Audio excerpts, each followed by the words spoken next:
Olá, senhoras e senhores, eu sou o Moreira, sou apresentador do podcast Pode Mais, do Partido Podemos, diretamente aqui da Casa do Candidato. Podcast esse que tem como objetivo trazer os candidatos à vereança da cidade de São Paulo e nós estamos recebendo ele hoje aqui. Vou fazer uma breve apresentação porque tem um currículo extenso, uma pessoa que já está envolvida em vários projetos, que é da região da Leopoldina, mas que anda pela cidade toda por conta do trabalho. Ele é advogado, jornalista, empresário, palestrante, escritor, participa de vários projetos sociais, casado, tem 3 filhos, ou seja, é uma vida que está pronta, um cidadão pronto para poder defender os ideais e defender as classes que precisam aí de terem mais acesso à educação e tantos outros projetos que ele já participa. A gente está recebendo hoje aqui com muito carinho, com muita honra, Ricardo Fabrício. Ricardo, prazer, Prazer uma meu, honra cara. poder te receber. Que bom ter Obrigado. você aqui com a gente. Obrigado, uma satisfação poder bater esse papo aqui com você e te conhecer pessoalmente. Pois é, vai ser ótimo e muito bom te receber. Você Legal. sabe que, vendo, né, a gente estava conversando um pouquinho aqui nos bastidores e tem tanta coisa para a gente falar, mas eu queria começar perguntando para você uma coisa que eu acho extremamente importante. Por que o Partido Podemos? Olha, primeiro que o Podemos, ele é o partido que está de acordo com as minhas convicções, né? Uhum. Eu entrei pelo Podemos, num primeiro momento, não foi nem por isso. Porque eu sou Não, do Podemos desde antes do Podemos ser Podemos. Eu tá. ainda era PTN, PTN. eu sou amigo da Renata já há muitos anos, né? Os meus pais, especialmente meu pai, amigo do pai dela, do tio. Então, assim, já é uma relação construída há muito tempo. E aí, inicialmente, por essa amizade, eu entrei no partido. Tá. Mas se não houvesse qualquer tipo de relação de amizade, certamente hoje eu estaria no Podemos. Porque é o partido que conversa muito diretamente, está muito alinhado com aquilo que eu Que penso você a vê. respeito de política, de sociedade, de educação, de compromisso com o cidadão. Uhum. E aí é tão bom quando casa, né? Quando tem essa conexão, né, Ricardo, da questão dos teus ideais com os ideais do partido. Isso traz uma tranquilidade, né? É uma coisa de família mesmo, né? E eu digo muito isso, né? Aham. Recentemente, algumas pessoas que adentraram ao partido, né, que passaram a fazer parte do partido, disse isso. Pô, sintam-se à vontade, como se estivessem Uhum. em casa, porque é um partido que realmente abraça a gente como uma É, família. Mas isso que você falou, que quando é bom que isso acontece, na verdade isso tem que acontecer. É é, fundamental que aconteça. Eu não perfeito. consigo entender uma pessoa que esteja vinculada a um partido que tem uma estrutura ideológica, sendo que a ideologia dele é diferente daquela. Quer dizer, o que leva esse cara a fazer parte dessa estrutura, então, se ele não está de acordo com isso? Sim. Então, acho que o único caminho para que você esteja realmente vinculado a algo que você vai representar, porque vai representar, e ao mesmo tempo é algo que te represente, Uhum. é quando há esse casamento. Se não há, é porque já começou errado, né? Já deu o passo errado, né? Não, e é importante você ter falado isso, porque realmente a gente percebe isso. Eu até queria tua opinião sobre isso. O eleitorado hoje ele está muito mais antenado nessas coisas. O que você trouxe é muito bom, muito importante. Ficar atento a isso, né? Porque às vezes não vamos generalizar e também nem é Claro, crítica, é opinião. São opiniões, né? claro.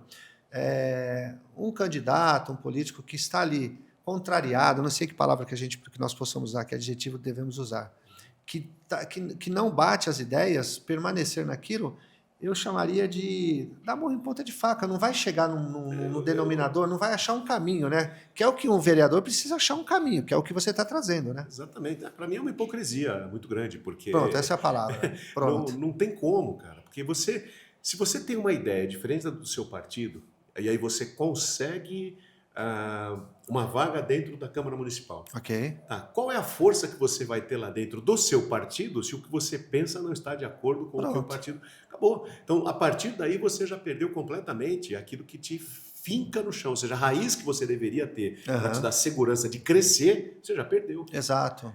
Então, aí você entende o quê? O camarada está vinculado a um partido por uma série de outras razões, uma série de outras que não importa, que não interessam à sociedade. Pode interessar para ele, de Sim, repente, individualmente, mas aí automaticamente deixa de ser política, né? A sim. política é a arte do bem comum. Se você está pensando em você, você já não está sendo político, né? Exato, exato. Porque você deixa de olhar que é para as pessoas realmente que precisam, que é a população, né? E veja que eu falei sobre política, né? Que Uhum. você deixa de ser político.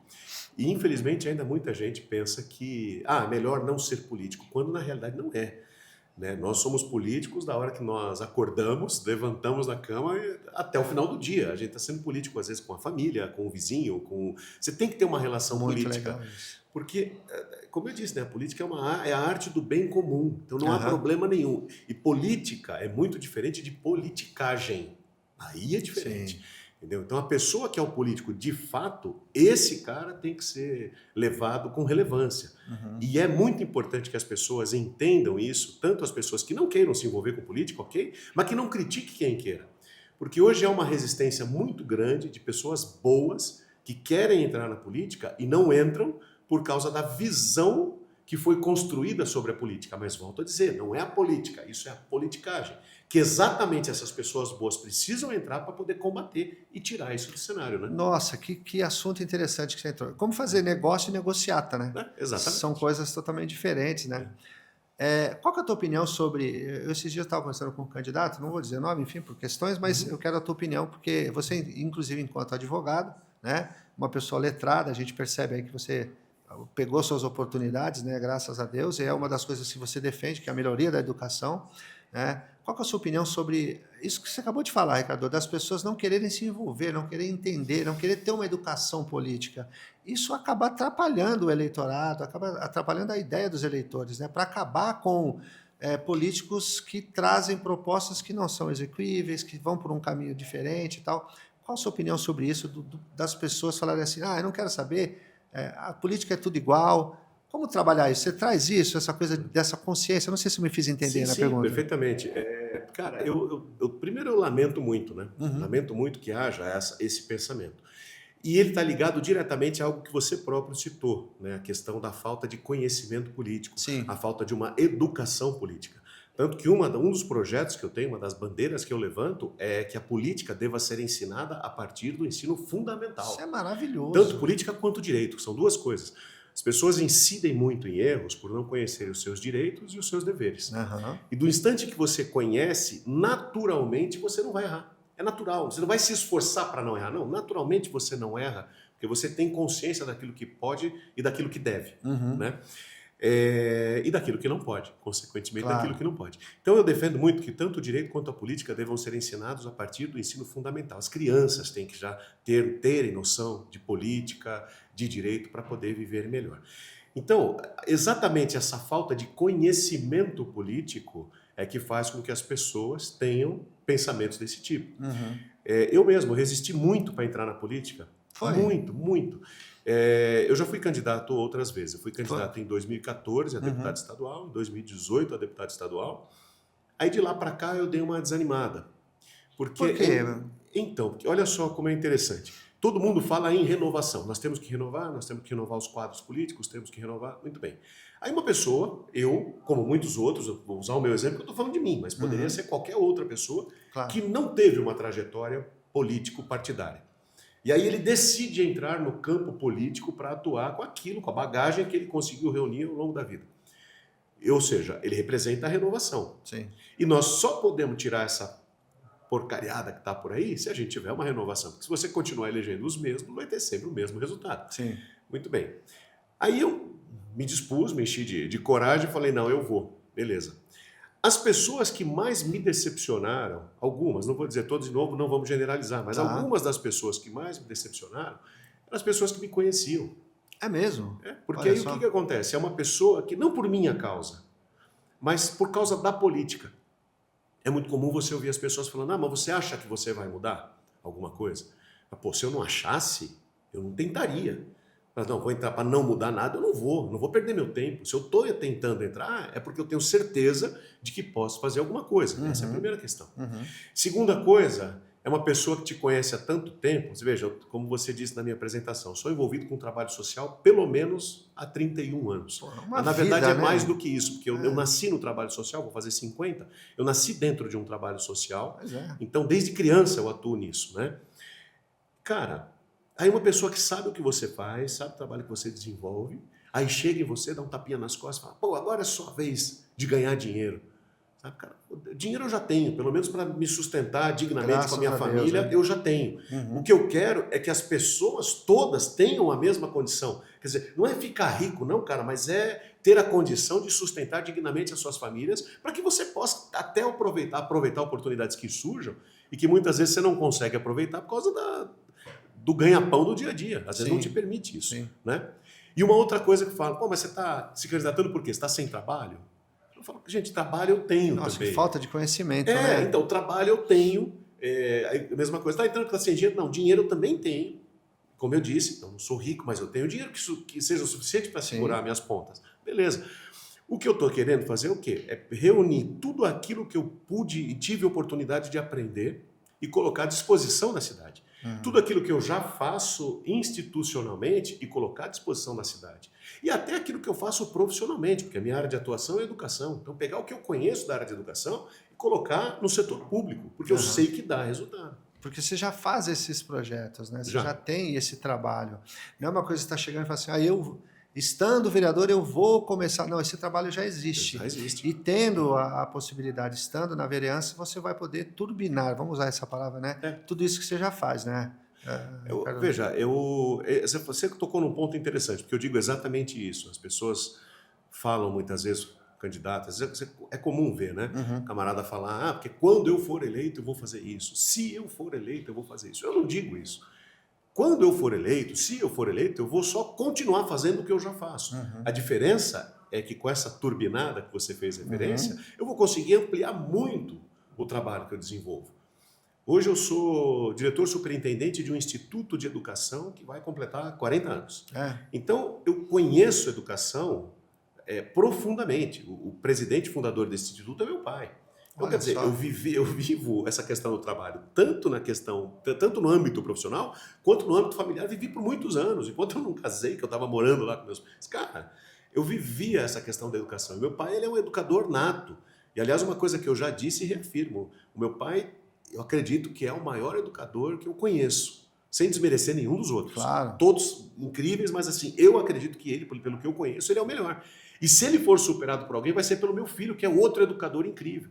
Então, é uma coisa legal, porque você vê, está no sangue, né? Então, meu pai é educador, eu sou educador, meu filho é educador. E então eu trago isso já de forma nata, a questão da educação.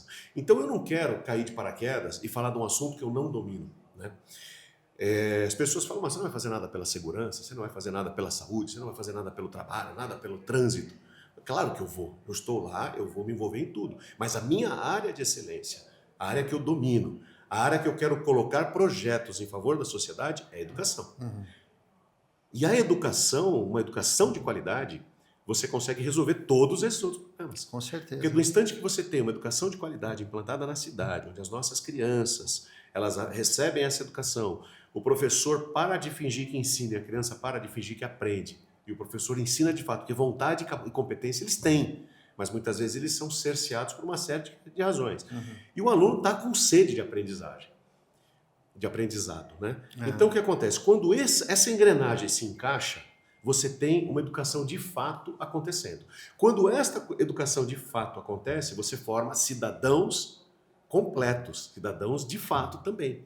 Esse cidadão, ele não vai se envolver com a criminalidade porque ele teve uma oportunidade de ensino que mostrou para ele um caminho diferente.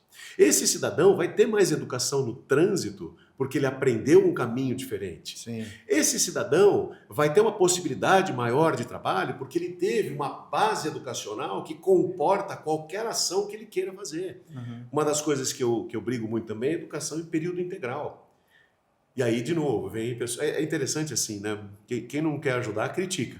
Né? Não tenha dúvida. Vai achar um monte de defeito, não então, tenha dúvida. Mas aí como é que você vai preencher o tempo? Caramba, com muita coisa. Primeiro que o nosso currículo escolar, que o MEC coloca, é muito pequeno, é muito básico. Então, a primeira coisa, a gente pode incrementar. O mínimo que eu tenho que dar é o que o MEC já está, que para mim já é o mínimo. É muito pequeno. Dá para melhorar muita coisa, né? Muito. Então, a gente incrementa esse currículo escolar e ainda assim, dentro do período, você consegue espaço para muitas outras coisas. Por exemplo, colocar um ensino profissionalizante, para que a criança aprenda. Aprender mais de um idioma, porque o inglês já está absorvido, mas a gente pode colocar espanhol, francês, Acho chinês. isso maravilhoso. Cara, chinês, que hoje a China está... o cara que aprende a falar chinês, cara, hoje é outra vida para ele. Outra coisa, você pode estimular muito o esporte, porque uma educação de qualidade ela tem que ter uma atividade esportiva. Sim. Porque aí você cuida do corpo também. Então, assim, é possível você preencher, e na realidade vai faltar tempo para preencher com tudo de bom que a gente pode colocar à disposição dos jovens e das crianças. Porque você fala, você tem até uma frase que eu achei magnífica: novas ideias, novos ideais. Quando você fala da educação, né, e eu concordo plenamente contigo, eu penso que uma pessoa educada, uma pessoa tendo uma educação direcionada, ela vai se afastar de tudo isso, ela vai ter uma mente mais aberta, o cognitivo vai ter muito mais trabalhado, ela vai conseguir pensar, repensar antes de qualquer coisa. Agora, na sua opinião hoje, por que isso não está acontecendo? E aí não é criticar, mas poder falar de como está hoje a questão dos vereadores, porque isso que você está falando não são coisas inatingíveis. Inatingíveis e novas, né? E não são novas, elas estão aí. Na sua opinião, Ricardo, por que hoje quem está aí, né, trabalhando não consegue fazer? Você acha que falta preparo, falta força de vontade enquanto vereador? Porque você tem essa força para fazer isso, né? E a sua experiência, ela mostra, você tem experiência para isso. O que falta? Olha, eu tenho uma ideia muito bem formada a esse respeito, tá? Mas da mesma maneira que uma pessoa com uma educação consistente, uma educação de qualidade, que tenha recebido uma educação de qualidade, vai ser um cidadão melhor, e com isso vai ter mais possibilidade de emprego, vai ter mais educação, exato, vai ter mais educação no trânsito, não vai se envolver com crimes, portanto diminui a questão da criminalidade, você vai ter uma segurança mais fortalecida, não vai ter problema de envolvimento com drogas, porque aí você abre a cabeça, a pessoa entende qual é o problema da droga, ou seja, é tudo isso, mas ao mesmo tempo, essa pessoa que recebeu uma educação de qualidade, ela também passa a votar melhor. A qualidade do voto, a qualidade do voto muda. E aí, do instante em que a qualidade do voto muda, significa que a peneira para ver quem é que passa muda, ela afina muito. Não vai passar quem não tem que passar. E eu vejo que muitos desses que aí estão hoje e que não fazem uma legislação voltada para que o Brasil tenha uma educação de qualidade, eles estão preocupados com isso, porque sabem que do instante que a população tiver essa educação de qualidade, vai ficar ruim para eles. Eles perdem a mamata que eles têm, porque eles vão perder voto. Porque do instante... Cara, é assim, é racional. Você pega a vida de um desses caras, sabe? Eu não vou citar, evidentemente, mas nós temos diversos exemplos que a gente pode usar. Você pega a vida desse cara, pega a conduta dele de ponta a ponta, e aí uma pessoa que pega e consegue processar isso de maneira adequada, vai falar, pô, esse cara nunca deveria estar representando uma camada da população, legislando em favor dessa população, porque ele não tem estrutura para isso. E aí você vai olhar, às vezes é a estrutura familiar do cara, a estrutura moral, a estrutura ética, você vai ver que ele não tem esses pilares. Então um camarada desse, ele não tem que estar à frente como um representante da população. E quando você dá um voto para alguém, na realidade, você está dando uma procuração para o cara te representar naquilo que você otorgou a ele o que é seu. Você otorgou para o cara e falou, tá aqui, me representa, no que for. Agora, um cara que não tem uma estrutura moral, que não tem uma estrutura familiar, que não tem uma estrutura ética, cívica, como é que esse cara vai te representar? E veja, quando eu digo estrutura familiar, eu não me refiro especificamente à família convencional, pai, mãe, não é isso. Hoje a gente entende que existem vários formatos de família. Sim, mudou muita coisa e está tudo certo, né? E o fundamental para que você tenha uma família é amor e lealdade. Pronto. O que é isso? Tem que ter amor e tem que ter lealdade. Que é a base, né? É a base. Aí assim, seja qual for a estrutura familiar desse cara, se ele não tem amor e não tem lealdade, cara, ele não tem família, ele não tem respeito por aquela instituição que ele quis formar. Ninguém botou uma arma na cabeça dele e falou, você vai formar uma família. Não, ele fez o que ele quis. Então tá, se em algum momento aquilo te deixou de fazer parte, não tem mais a ver com você, cara, tá bom, segue a tua vida, libera outra pessoa, segue a sua vida e seja feliz, mas não vai fazer o que não deve. Porque aquilo se você é capaz de fazer com a sua família algo que não está de acordo com os parâmetros corretos, Cara, que dirá com quem você nem conhece. É verdade. Entendeu? Se a pessoa que dorme do seu lado, a pessoa que mora debaixo do seu teto, você é capaz de fazer alguma coisa indevida, cara, e quem não mora então? Então é isso. A educação, eu creio que há uma resistência muito grande para que de fato haja uma educação de qualidade, porque quando ela for implantada, isso muda. Quem vier desse processo educacional novo, cara, não vai botar gente ruim para estar à frente de qualquer parlamento, de qualquer executivo. Não vai ter como. É o que a gente estava falando, é a questão de você proporcionar para a população oportunidades também. É claro que tem aqueles que querem e tem aqueles que não querem. E hoje a gente tem aí Queria te perguntar isso, Ricardo, como é que você está trabalhando isso na sua campanha? Porque a gente tem hoje, eu vou falar por mim, eu nasci em 1967, então eu tenho 57 anos. Eu venho de uma época que recebia os candidatos, estava na rua, né, a sola de sapato, né, o candidato tem que trocar 4, 5 sapatos e tal. E isso inverteu, mudou. Hoje existe essa população que, né, vou falar da minha faixa etária, que vota, mas existe hoje esses jovens que é uma outra visão, que é o smartphone, as redes sociais e tal. Dentro da tua campanha, eu queria te ouvir, eu ouvi de você isso, eu acho que é o primeiro candidato que eu estou perguntando isso.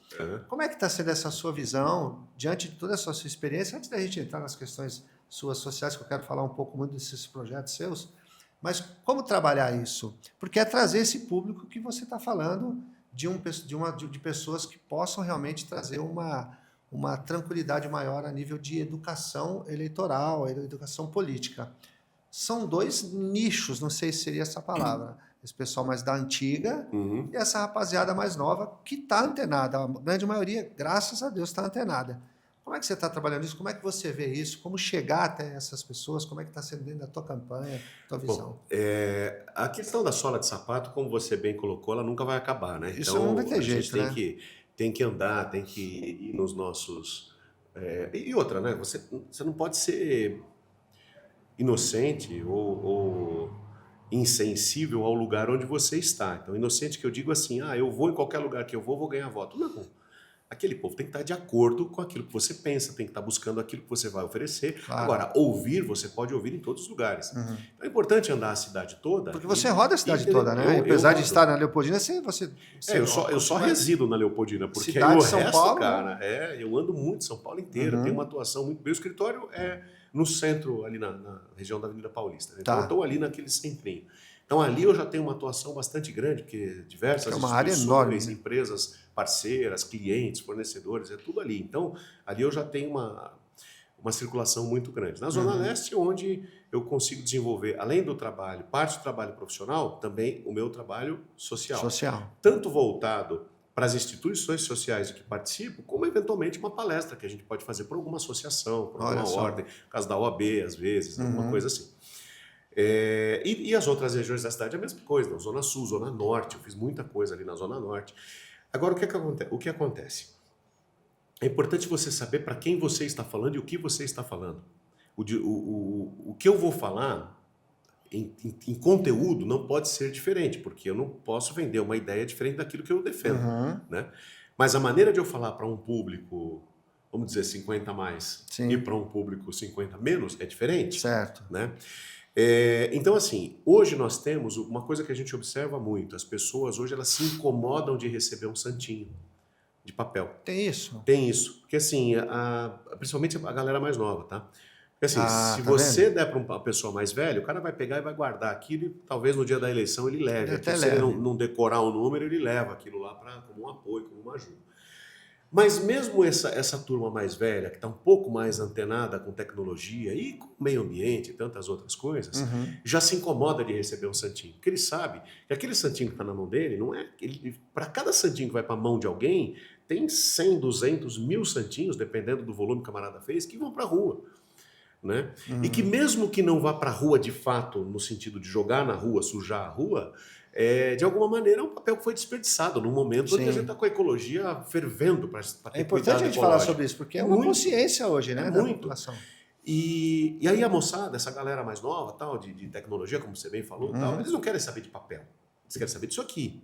Então, se você quer ter uma campanha que atinja realmente os públicos que podem votar em você, você vai ter que fazer sim um trabalho com papel, mas um trabalho muito bem medido, né? Para não desperdiçar, ter um respeito por aquilo, por aquele recurso que você está despendendo para fazer essa sua campanha, né? E quando eu digo recurso, não é o financeiro, é o recurso de... aquele papel foi uma árvore, né? Sim, Pô, sim. tem que honrar aquela árvore dignamente, né? Claro, Então, claro. é o respeito por isso. Então, não simplesmente sair jogando material por aí. E, ao mesmo tempo, você saber fazer o teu trabalho digital para atender essa turma jovem. O que me surpreendeu foi a quantidade de pessoas, vamos dizer que de 35, 40, 45 para cima, que me responderam por vias digitais. Ah, é? Me surpreendeu muito, muito. Hoje, por exemplo, tive uma surpresa de um camarada que é amigo do meu pai, e um camarada já que eu não vejo há algum tempo, né? E chegou um material meu nele de maneira digital, sem que tivesse sido enviado por mim ou por meu pai. Quer dizer, foi um trabalho nosso orgânico que foi feito aí para ir. Chegou E nele. começou a ser entregue. Cara, e o cara, ele entrou em contato dizendo, pô, legal, e parabéns, gostei de você fazer o teu trabalho digitalmente, porque eu não vi papel nenhum seu, não vi faixa, não vi nada, parabéns. Falei, não, alguma coisa eu estou fazendo, porque é necessário, né? Mas olha só, até essa consciência chegou também a quem a gente às vezes não imagina que teria essa ideia, né? É evidente que pessoas, às vezes, que têm mais dificuldade com a tecnologia, né? Eu ia dizer mais simples, mas não é simples do ponto de vista tecnológico, né? Sim. Prefiram o papel. O papel tá ali, né? Fácil, o cara pega, leva na eleição, digita lá na urna e acabou. Mas eu creio que o futuro da eleição vai ser digital. Se Deus quiser, um dia você não vai imprimir mais nenhum papel para que a eleição seja feita de maneira limpa e inteligente, né? Que aí vai exigir inteligência. Exatamente. É nesse ponto que eu queria chegar. Por isso que eu levantei esse questionamento contigo. Porque a ideia que você traz da educação, de melhorar, de implementar mais a educação, é justamente para a gente chegar nesse ponto, de uma coisa mais limpa, de uma coisa mais direta, de uma coisa mais fácil, inclusive, né? É claro, eu concordo contigo, não tem como sair da sola de sapato. Tem que ir para a rua, tem que fazer isso, faz parte, cara, né? Mostrar a cara, falar com as falar, estou pessoas. aqui, ouvir, né? Escutar o que a população tem para dizer. Ô, Ricardo, você tem vários projetos que você participa, né? Já há muitos anos, você falou do projeto com teu pai, e você também é voluntário de uma ONG, de uma associação, instituição, enfim, que eu já conheço também, que é Amigos do Bem, que você é voluntário lá já há muitos anos, né? E você anda muito pelo Nordeste, anda muito ali por aquelas regiões menos abastadas e tal. Conta um pouquinho dessa experiência, do que você viu, do que você vivencia lá, como que é você olhar para aquilo lá, para depois a gente possa trazer para a nossa realidade aqui. Cara, eu diria que talvez o que eu aprendi ao longo... Eu estou nos Amigos do Bem desde a fundação, né? Então, sou um voluntário de mais de 30 anos de projeto. E talvez o que eu tenha aprendido e vivenciado lá seja muito do que eu sou hoje. Primeiro por ver que é possível. É possível. Não importa o problema que seja, é possível. Eu estou me candidatando a vereador na maior capital do Brasil, uma das maiores cidades do mundo. Sim. Do mundo. Que eu não admito que seja chamada de terceiro mundo, uma cidade de terceiro mundo. Que terceiro mundo é o Brasil? Cara, com o potencial que nós temos, potencial produtivo que nós temos, com o PIB que nós temos, não dá para dizer que o Brasil é um país de terceiro mundo. Mas tudo bem. É a classificação que adotada. Vamos lá. Mas eu estou me referindo a uma cidade que tem um potencial financeiro de desenvolvimento gigantesco. Agora, através dos Amigos do Bem, eu vi o que é possível ser feito em regiões onde as pessoas morrem de fome, morrem de sede. Esse é o ponto. Cara, não tem recurso para nada. Sabe? As pessoas criticaram muito no começo do projeto. Por que vocês vão para o sertão nordestino se tem pobre aqui em São Paulo, tem pessoa que precisa aqui em São Paulo? Claro que tem. Sim. Mas assim, não dá para dizer que é mais pobre ou menos pobre, um problema maior ou menor. É um problema. É isso. Só que aqui, bem ou mal, a pessoa ainda consegue ir num farol para pedir ajuda. A pessoa consegue ir num fim de feira e encontrar algo riquíssimo ali. Imagina, se o nosso lixo é rico, é o lixo mais rico do mundo, imagine um fim de feira onde aquilo nem é lixo. Vai se tornar, mas não é. Vai se tornar se ninguém consumir. Sim. Né? Então essas pessoas elas ainda têm possibilidades que aquelas não têm, porque elas sequer têm feira.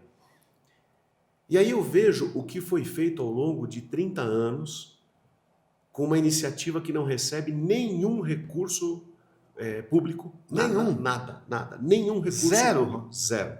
Tudo que é desenvolvido pelos Amigos do Bem é através de iniciativa privada, de doações de pessoas físicas, de algumas pessoas jurídicas, e por isso o projeto chegou onde chegou, não só pelas doações. Eu digo que por causa da gestão, sem dúvida, do comprometimento das pessoas que estão ali, do envolvimento que cada um tem à causa, que todo mundo que está ali quer que aquilo se resolva. Entendeu? Isso tudo representa o resultado que os Amigos do Bem têm. Além de termos Deus, né? Todos nós acreditamos muito fielmente que lá em cima tem um cara que olha para tudo isso e fala, poxa, eles estão ajudando, estão com vontade, estão empenhados, estão trabalhando de maneira honesta, estão ralando mesmo para conseguir que outras pessoas melhorem. Eu vou dar uma forcinha, eu vou estender essa mão aqui. Então, abrir uma porta. Isso acontece, a gente sabe que sim. Então, talvez a melhor escola que eu tenha tido, por mais bancos que eu tenha tido a oportunidade de ocupar para aumentar o meu conhecimento, eu acho que a maior escola e a melhor escola que eu tive foi essa, porque essa é uma escola da vida real, né? Não é a teoria que você tem dentro de uma universidade, ali é a prática de você ver uma mãe chorando porque não consegue alimentar 5 dos seus filhos que ainda estão vivos e 3 que já morreram. Meu Deus. Isso é um fato que eu estou te falando. E lá você tem aquele chão de terra rachado, casas de barro, não há escola, não há educação, e ainda assim um processo que os Amigos do Bem implantou, que aí sim envolveu educação, envolveu uma série de outras coisas, conseguiu transformar aquela realidade daquelas pessoas em condições muito inferiores, que são incomparáveis com as condições de São Paulo. A diversidade esbiu, né? Demais. Agora, se lá foi possível fazer isso com uma instituição que não recebe recurso público, que está envolvida exclusivamente com recurso privado, de doação. Doação não é uma coisa regular. Cara, às vezes você recebe, às vezes você não recebe, oscila. Né? A economia comanda muito isso. Ó, a economia apertou, o cara ele vai apertar o cinto também, muitas vezes ele para de fazer uma doação. Não é porque ele quer, porque ele precisa parar. Né? Então a gente não tem uma receita regular e ainda assim nós conseguimos um projeto que transforma vidas de fato. Imagine, dentro da Câmara Municipal é um dos maiores orçamentos do Brasil.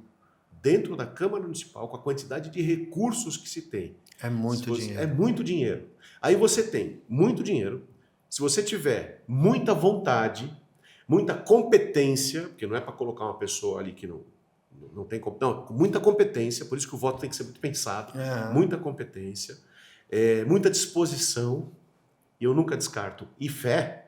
Cara, você imagina o que dá para fazer numa cidade como São Paulo. Sim. E outra, São Paulo, a gente não pode esquecer nunca, é a locomotiva do Brasil. Parece um clichê, mas é verdade. O que acontece aqui vira referência para o Brasil todo. Sim. Então, do instante em que aqui a gente consiga virar essa chave da educação e começa a melhorar São Paulo, em pouco tempo isso se estende a ponto de envolver o Brasil.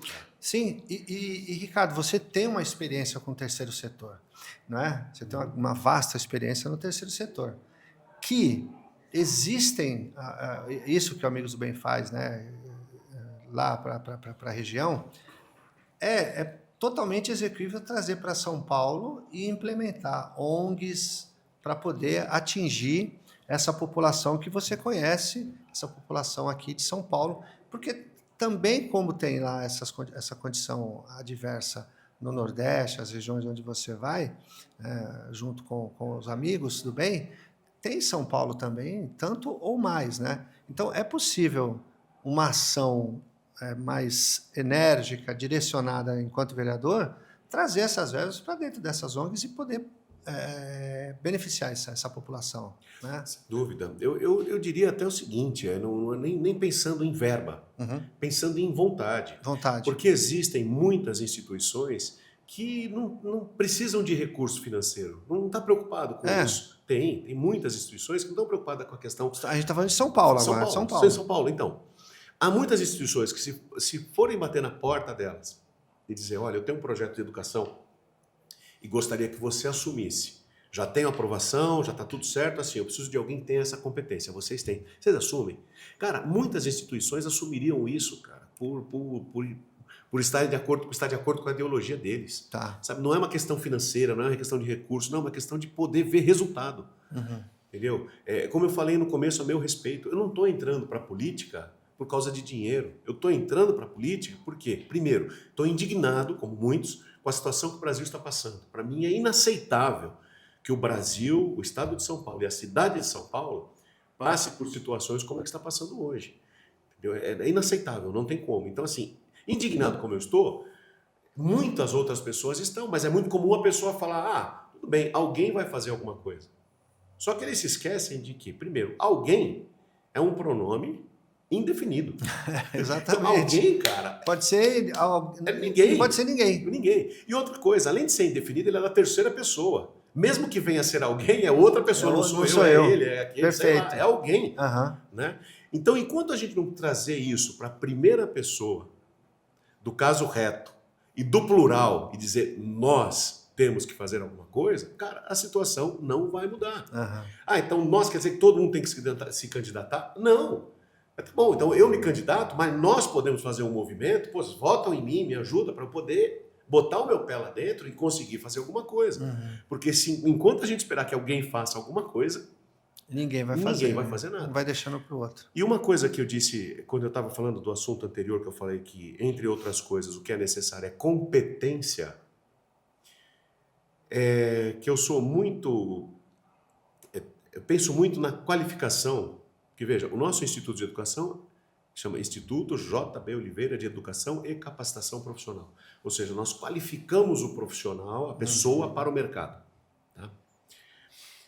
Por que não há um curso de qualificação ou de preparação, por exemplo, para parlamentares? Nós estamos numa democracia? Estamos. Uhum. Todo mundo tem o direito de concorrer? Sim, claro, todo mundo tem o direito. Mas os critérios são muito rasos. Se o cara for alfabetizado e souber escrever o nome, ele já pode entrar. Não. Ele não precisa ter nenhum tipo de formação. Não é isso. E não é a questão da formação. Eu entendo a questão da formação, mas às vezes o camarada não teve oportunidade. Ele tem que ter a chance de concorrer. Tá. Exatamente por estarmos em uma democracia. Tá. E a gente sabe que às vezes uma formação, um diploma, é muito difícil de conquistar. Né? Mas o camarada tem boa vontade, ele é bom, ele isso, ele aquilo, muito bem. Ele pode se candidatar, mas para você se candidatar, você tem que ter isso aqui. Aí sim, tem uma preparação, tem um curso preparatório, um curso de qualificação, alguma coisa para pré-candidatos. Uhum. Entendeu? Porque aí ele vai ter um mínimo para entrar. Entendeu? Que nós vamos ter uma situação, eu até peço licença para falar aqui, por favor, como algum tempo atrás, o camarada que não sabia escrever o nome foi eleito deputado federal. E, cara, aí quando mostra, não, ele escreveu o nome, você olha o jeito que ele escreveu, você fala, pô, isso aqui prova que ele é alfabetizado? Foi aquele que falou que quando eu chegar lá eu vejo o que quer. Né? Você sabe que eles fazem? Foi um dos mais votados. Né? Exatamente. É o despreparo da população. Exatamente. E aí voltamos à questão da educação política. Sim. Não tenho dúvida de que o voto nele foi um voto de protesto. Claro. Não tem. Mas, cara, não é essa maneira que você tem de protestar, colocar uma pessoa que não está qualificada para assumir um cargo político. Não. A maneira de protestar é exatamente o contrário. Não reeleger quem esteve lá e não fez nada. Não reeleger pessoas que têm aí a ficha suja. Uhum. Não reeleger pessoas que não tenham aquelas condutas que eu disse, moral, ética, familiar. Não tem como. Isso é um protesto. Entendeu? E não simplesmente você votar num cara... É o exemplo do Macaco Tião, lembra? O Macaco Tião do Rio de Janeiro. Lembro, cara, como não? O Macaco Tião teria ganhado para prefeito do Rio. Foi extremamente votado, né? Exato. São umas coisas realmente muito complicadas. Quando você fala eu preciso voltar nessa coisa da educação. Claro. Isso é uma coisa que me interessa muito, até porque eu tenho uma filha, né, e procuro dar para ela, mostrar para ela, né, que a gente precisa estudar, isso é importante, começa lá desde novo, desde do ensino fundamental ali, tudo, para poder criar uma população, criar um país, começar por São Paulo, eu concordo contigo, acho que São Paulo é o berço do Brasil, impulsiona mesmo, não adianta a gente falar que não é, porque é, né? Sim. Então, pensando nisso, quando você olha para as escolas, quando você olha para o que acontece hoje nas escolas, eu queria a tua opinião sobre isso, sobre a questão de salários, de condições dos professores, desse desrespeito que a gente vê dentro das escolas. Você tem um caminho também dentro de segurança, de mostrar isso, não encher. Eu já vi candidato, claro que não foi daqui, mas eu estou atento a algumas coisas. Não, porque eu vou duplicar, triplicar o número de policiais. Esse não é o caminho, né? Porque isso não vai resolver. Quando a gente pensa em escola, em educação, levar para dentro das escolas uma melhor educação, você tem como plataforma, na sua plataforma, como proposta, melhorar também a condição dos professores? Sim. Como é que é isso, Ricardo? Sem dúvida. Bom, então eu vou recorrer a um fato que a gente pode trazer de relevante na história, né? Uhum. Em 1945, o Japão saiu arrasado da Segunda Guerra Mundial. Perfeito. Arrasado, destruído, acabado. Em menos de 10 anos, ele era a segunda maior potência do mundo. Maravilha que você lembrou disso. O que foi feito nesse período? Cara, eles dedicaram duas coisas. Primeira, a educação. Uhum. Agora, com a educação de qualidade. Nós vamos ter a melhor educação do mundo. Impuseram uma educação de qualidade. E segundo, o respeito aos idosos. Olha que coisa. Por quê? É o respeito da história. Cara, ele tem 80 anos. Imagina o que esse cara pode ensinar. Então eles têm aquela coisa do ancião, né? Que o ancião ensina. Então tem um respeito incrível pelas pessoas mais velhas, sabe? Então esse respeito, ser considerado, é fundamental para uma estrutura de sociedade. Porque, cara, ele é o velhinho hoje, mas eu vou ser, eu pretendo ser esse velhinho amanhã. E eu quero ter esse respeito. E para eu ser respeitado, eu tenho que respeitar. Sim. Porque aí quem vem depois de mim, vê que eu estou respeitando, vai me respeitar também, assim por diante. É um ciclo. É um ciclo. Né? E o investimento que foi feito em educação, e aí é investimento de tempo, de recurso, de sistemática, de processo, tudo foi voltado, foi focado numa educação de qualidade. E o Japão, em 10 anos, se tornou a segunda maior potência mundial. Uhum. Como é que você faz isso? Primeira coisa é valorizar quem está dentro da sala de aula. É a primeira coisa. E valorizar quem está dentro da sala de aula não é só aumentar salário. Aumentar salário, se o município, o estado, a federação tem recurso, é fácil. Uhum. Beleza, continua caindo na conta do cara lá, caiu um pouquinho, mas não é isso. Trazer mais benefício para esse cara é oferecer para ele um sistema de crescimento de carreira, um sistema de crescimento intelectual, uma abertura de mente para que ele possa entender, às vezes, coisas que estão um pouco distantes hoje dele, para que ele possa aplicar em sala de aula. Né? Então, assim, o professor voltar a ter aquela vontade, aquela garra. A gente vê muito isso, né? Porque, aliás, se há um cara que tem garra e vontade de trabalhar, é o professor, porque trabalhando nas condições em que ele trabalha hoje e ainda trabalha, ainda tá lá. Cara, é porque ele realmente tem vontade. Você imagina esse cara que faz tudo o que faz com o pouco que tem, você imagina você dar recurso para esse cara. Então, vai fazer muito mais, né? É muito mais. Então, olha, você vai ganhar mais, você vai ter mais benefícios, mas também você vai ter mais qualificação, você vai ter uma qualificação constante e a cada qualificação você vai ter uma melhora aí na sua estrutura. Ter um plano de carreira para eles. Voltar com respeito ao professor. No Japão, a única pessoa para quem o imperador se curva é o professor. Porque sabe o valor que o professor tem e sabe que o Japão está onde está graças ao professor. Sim. E aqui o professor às vezes tem medo de dar aula, com medo de apanhar do aluno, e se não é do aluno, o pai do aluno, porque ele deu uma bronca no aluno. Pô. Então, assim, infelizmente, essa situação toda que foi criada hoje faz com que algumas pessoas, não todas, mas algumas pessoas, sobretudo alguns jovens, não tenham uma musculatura emocional que permita que ele receba uma bronca e entenda que aquela bronca é para ele melhorar. Cara, você está tomando a bronca, você está fazendo a coisa errada. Isso não está certo. O certo é assim, faça assim. Eles não têm isso. Né? E aí a gente pode até ampliar e sair um pouco do campo da escolar e você vê isso nas empresas. Hoje, o mercado de trabalho, ele é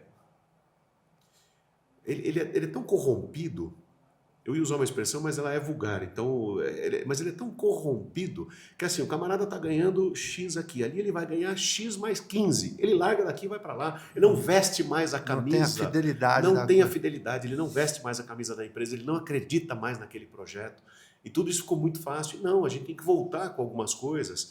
Veja, eu não sou favorável àquela coisa de, no meu tempo, não é isso. Não, cada tempo é um tempo. Sim, claro, mas a claro. gente tem que valorizar o que há de bom em cada tempo. Então havia um tempo em que você dava aula para o aluno e o aluno saía da escola com uma musculatura emocional muito fortalecida. Sim. Que não era porque um cara deu uma bronca nele que ele vai fazer uma tromba e sair com manha e sair das costas da empresa. Que acontece isso. Pô, você na sua idade ou na minha, quantas vezes a gente tomou bronca de chefe? Nossa, cara? pelo amor de Deus. E eram broncas. Nossa. Né? Hoje o cara não pode chamar atenção porque o cara chegou tarde. Que o cara Sim. já fica irritado junto às coisas e fala, não volto mais aqui. Foi insultado. Não há comprometimento. Então, isso tudo é educação. Isso tudo se aprende dentro da sala de aula. Vem da sala de aula, né? Vem da sala de aula. Na sala de aula, tudo. Claro que existia uma época em que o aluno tinha que receber o professor de pé, do lado da carteira. Eu lembro dessa. Se você me permite até descortar um pouquinho, não perca seu raciocínio, por favor. Sim. Mas essa é uma fase que eu tenho muito carinho por essa fase. Sim. Que eu estudava na Escola Municipal Professor Haroldo de Azevedo, no bairro do Limão, que eu nasci na Zona Norte de São Paulo. Eu sou nascido da Casa Verde, viu? Olha só, então, pois A gente soltou balão junto. Vamos se bobear, porque podia. E eu me lembro que nós íamos para a quadra, hasteava a bandeira, esticava ali, tudo bem, me serviu demais, me norteou em muitas coisas. Quando o diretor entrava na sala de aula, nós nos levantávamos, quando ele saía, nós sentávamos. Esse respeito precisa voltar, né? Essa é uma coisa que você defende, né, Ricardo? Muito, muito. Então, assim, de repente, hoje, encarar aquela coisa de você levantar do lado da carteira, eu acho isso legal. Mas, de repente, para os dias de hoje, ainda seja um pouco radical. Não, ok. Tudo bem. Não precisa chegar a esse ponto. Mas, por exemplo, como você falou, hasteamento da bandeira. Cara, associam a bandeira a uma determinada pessoa. Não, a bandeira é do Brasil. Isso, obrigado. A bandeira é do Brasil. Exato. É a nossa pátria. Sabe, há pouco tempo eu fiz eu sou arauto de uma instituição, e aí fazendo lá a parte de, não é mestre de cerimônia, mas como arauto eu estava fazendo ali o meio de campo, né? Aí houve a execução do hino nacional. Quando acabou a execução do hino nacional, foi na Assembleia Legislativa isso, né? Todo mundo aplaudiu, ok? Quando acabaram de aplaudir, eu disse, olha, o protocolo do cerimonial público diz que é falta de educação aplaudir o hino nacional. E todo mundo me olhou falando que eu estou chamando todo mundo de mal educado. Né? Não se aplaude após o hino nacional. Todo mundo criou um climão, né? Falei, entretanto, o Brasil tem sofrido tanto ao longo do tempo e os seus símbolos nacionais têm sido tão massacrados muitas vezes, tanto o hino nacional quanto a bandeira nacional, como o Instituto Brasil, né? O Brasil como instituição, tem sido tão massacrado por um e por outro, por pelo que fala, pelo que diz, atribuindo tudo isso à nossa pátria, que o patriotismo deixou de ser valorizado. Então as pessoas não valorizam mais a pátria como ela deve ser valorizada. Então eu, francamente, me sinto emocionado de estar diante de um público que após o hino nacional aplaude. Não está aplaudindo o hino nacional para descumprir uma regra do cerimonial público, não, mas está aplaudindo a pátria brasileira, porque apesar de tudo isso, a nossa pátria ainda está de pé e vai voltar a ocupar o cargo que ocupava. Então, meus amigos, eu peço licença, convido a todos para que fiquem em pé e façam uma salva de palmas para a nossa pátria. Demais aí. Cara, foi sensacional. E é o que eu penso, de verdade, aquilo me ocorreu na hora. E é verdade. Então, por exemplo, aquelas matérias que foram retiradas do currículo escolar, como educação moral e cívica, Nossa, era a primeira que veio na mente essa. Né? Organização Social e Política do Brasil, que foram... Que era a famosa OSPB. OSPB, né? OSPB. E foram retiradas do currículo escolar, por quê? Quando foram criadas, foi durante o regime de governo militar. Tá. Mas não foram criadas para o governo militar, para o regime militar. Não, foram criadas para que as crianças tivessem noção de como é a estrutura, organização social e política do Brasil, para que tivesse a educação moral e cívica, e eu colocaria ética também. Né? A sua ideia é trazer para dentro Sem dúvida nenhuma, trazer esses conceitos de volta, porque há pouco tempo também, a minha filha do meio, vai fazer agora 24 anos. 24, a idade da minha. Ela é psicóloga. Olha, que legal. É super dedicada e tal, mas quando ela estava ainda cursando a faculdade, foram umas amigas dela em casa, tal, e aí aquela coisa, fizeram um trabalho, tal, depois vamos comer uma pizza, tá todo mundo junto lá comendo alguma coisa, tal. E aí começou a falar alguma coisa sobre os poderes da nação, sobre os 3 poderes. Cara, eram 6 meninas, além da minha filha. A única que sabia era a minha filha. O que eram os 3 poderes, inclusive uma delas ainda falou, quando falam de 3 poderes, eu fico pensando, no Super-Homem, na Mulher Maravilha, Meu Deus. Poder e tal. Cara, eu fiquei chocado. Universitárias. Como que uma pessoa universitária tem dúvida sobre quais são os três poderes da sua nação? Então, cara, isso me pegou de um jeito, mas de um jeito, cara, que aí eu percebi, claro, são meninas que não tiveram na sua formação educacional essas matérias, que trariam para ela isso. Elas saberiam qual é, que é o poder executivo, o poder judiciário, o poder legislativo. Entendeu? Elas não sabiam. E aí claro, né, eu também não ia deixar, eu, como educador e como amante da pátria, cara, não podia deixar quieto. Você entrou na conversa na hora, né? Peraí, deixa eu explicar para vocês. Aí eu dei uma aula, expliquei o que é cada um dos três poderes, até que ponto cada um pode eventualmente interferir no outro, como é que funciona. Muito bem. Mas, cara, é uma conversa que não deveria ter existido. Sim. Não deveria. E aí a gente volta no que você defende. Se isso está lá nas raízes, lá no início, quando chega na faculdade, numa graduação, numa pós-graduação, a estrutura é muito melhor. Mas né? É uma estrutura incrível, que aí a pessoa... A primeira coisa que mostra a falta de estrutura que nós temos é um negócio chamado vestibular. Pô, se você tem que fazer um vestibular para definir quem vai para a faculdade, cara, tá errado. Todo mundo tem que ir para a faculdade. Tinha que ser automático. Sabe, um processo que assim, é normal, como você passar da quinta para a sexta série, do quinto para o sexto ano, é você entrar na faculdade. Acabou o ensino médio, entrou na faculdade. Pronto, é automático. É uma continuidade. Exato, é uma continuidade, uma consequência natural. Não tem que ter um filtro para saber se você pode ou não. A pessoa tem que chegar naquele ponto qualificada. Tem que chegar lá pronta para entrar na universidade, para encarar a universidade. Eu não sei se você quer responder, com certeza tem a resposta, mas fique à vontade. Você acha que por trás disso, na tua opinião, se você quiser dá-la, existe um comércio por trás disso? Essa coisa de vestibular, porque deveria ser uma coisa pública e é possível fazer isso. Eu sei porque eu tenho uma sobrinha que ela estudou só em escola pública, cursou faculdade federal e hoje ela faz parte do corpo docente da Universidade Federal do Piauí. Né? Ela tem um dos bancos lá, ela é engenheira florestal. Que legal, então, então, baita história. Baita história. Ela trouxe umas árvores africanas para defender o pau-brasil aqui no Brasil, é uma das referências na América Latina e tal, que é a Andressa. Então a gente sabe que é possível. Na sua opinião, existe um comércio por trás disso? Qual que é a tua visão disso, se você quiser falar, claro?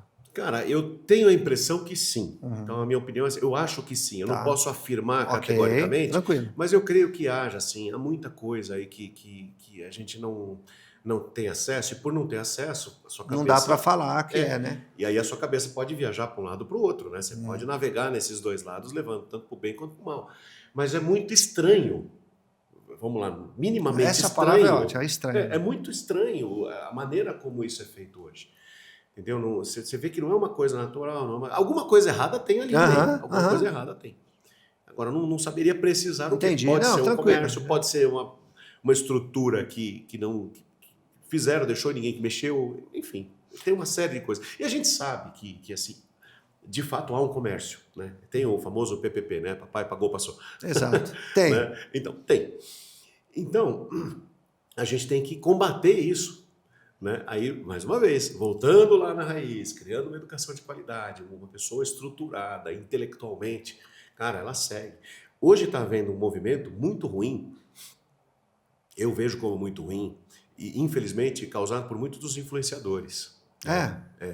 Porque isso vem muito para mim, né? Meus filhos principalmente me mandam direto quando vem alguma coisa assim, né? O camarada que deu certo como influenciador, mas que não fez faculdade. E aí ele fala, não precisa fazer faculdade. Você quer ganhar dinheiro? Ele vem com a fórmula que funcionou para ele. E aí vem ensinar essa fórmula. Só que, cara, dinheiro não é tudo. Não é tudo, não adianta. Você tem que ter conhecimento. E do instante que você tem direito, você tem obrigação de resgatar o estudo que você não teve. Sim. Que é o erro que muita gente comete.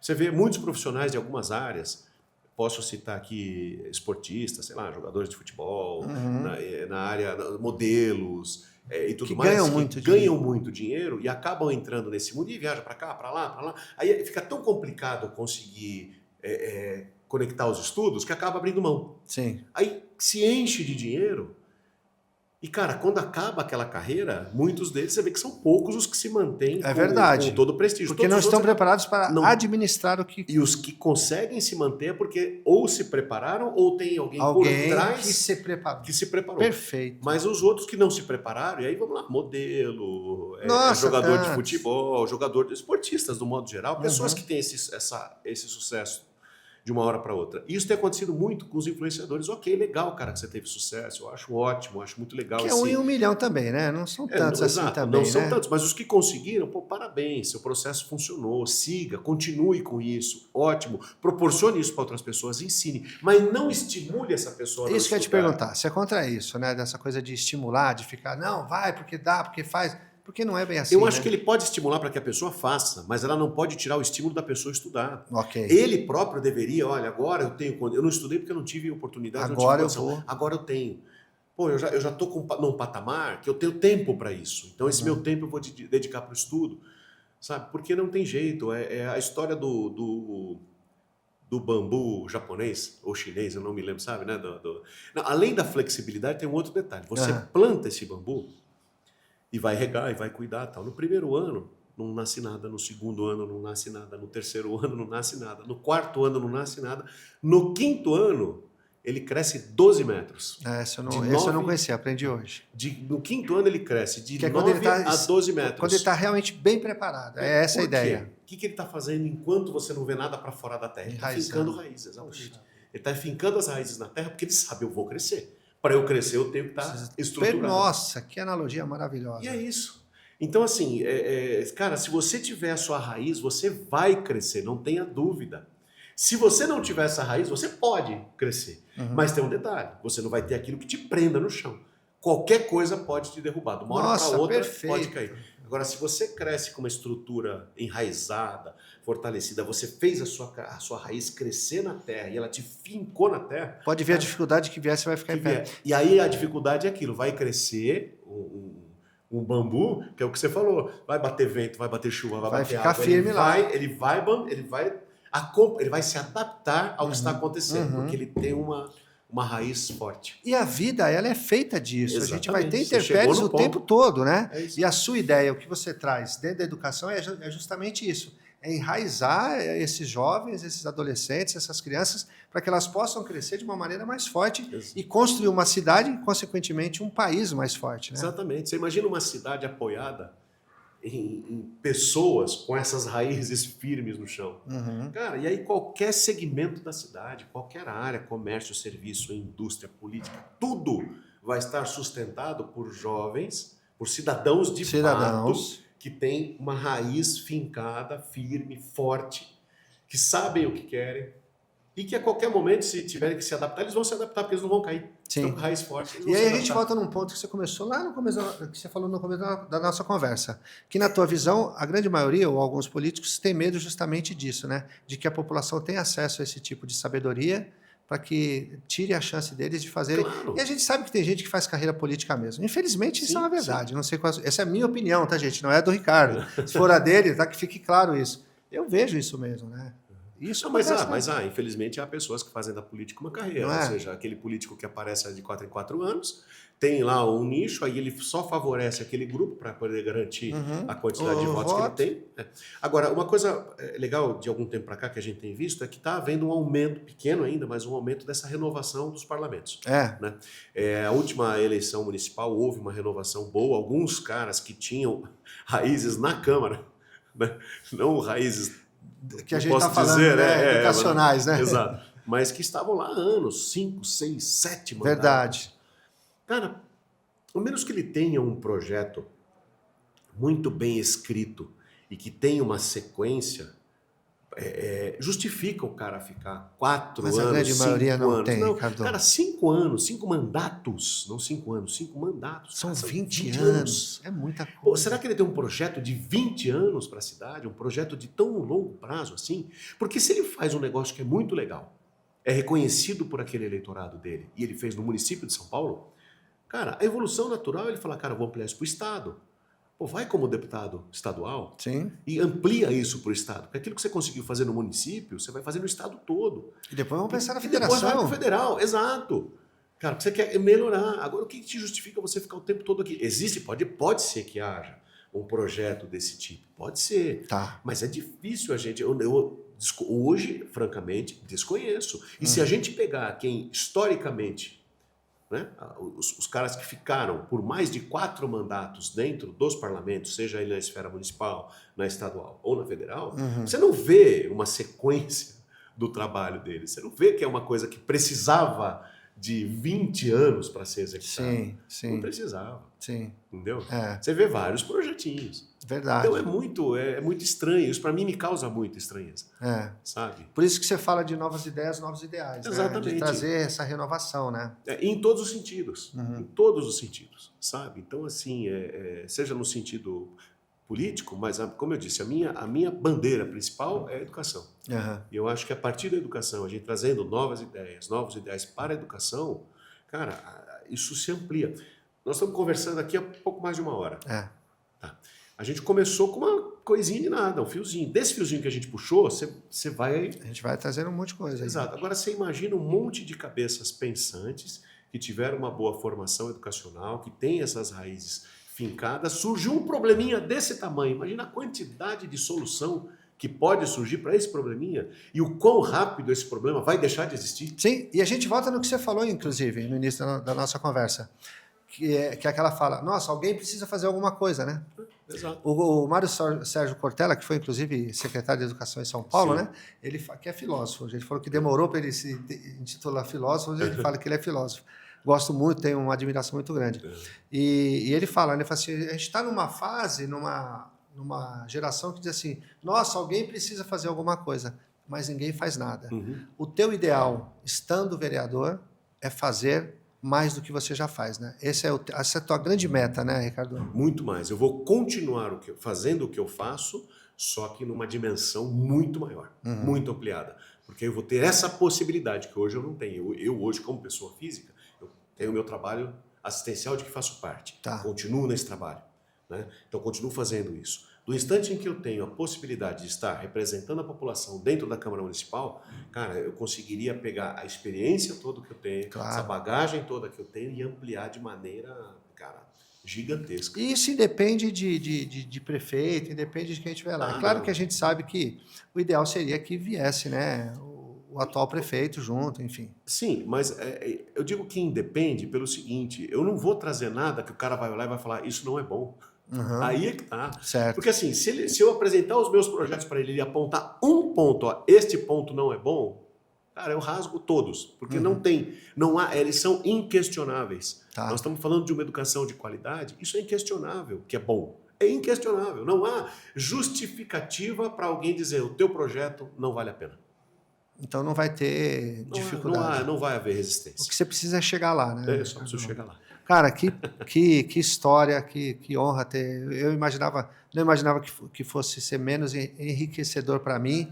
E eu espero que, sendo a vontade de Deus, assim como você falou, né, dentro de uma espiritualidade, da forma como cada um compreende, né, um poder superior, que seja a vontade mesmo de você poder chegar aí à vereança e poder trazer para a cidade de São Paulo todas as suas ideias, essa sua gana, essa sua força que a gente percebe aí pela tua família, pela tua vivência, por tudo, que você possa realmente chegar e poder fazer por São Paulo aí, que São Paulo merece. A gente está precisando de vereadores que realmente fiscalizem, que realmente trabalhem, que realmente batalhem, que realmente olhem pela população.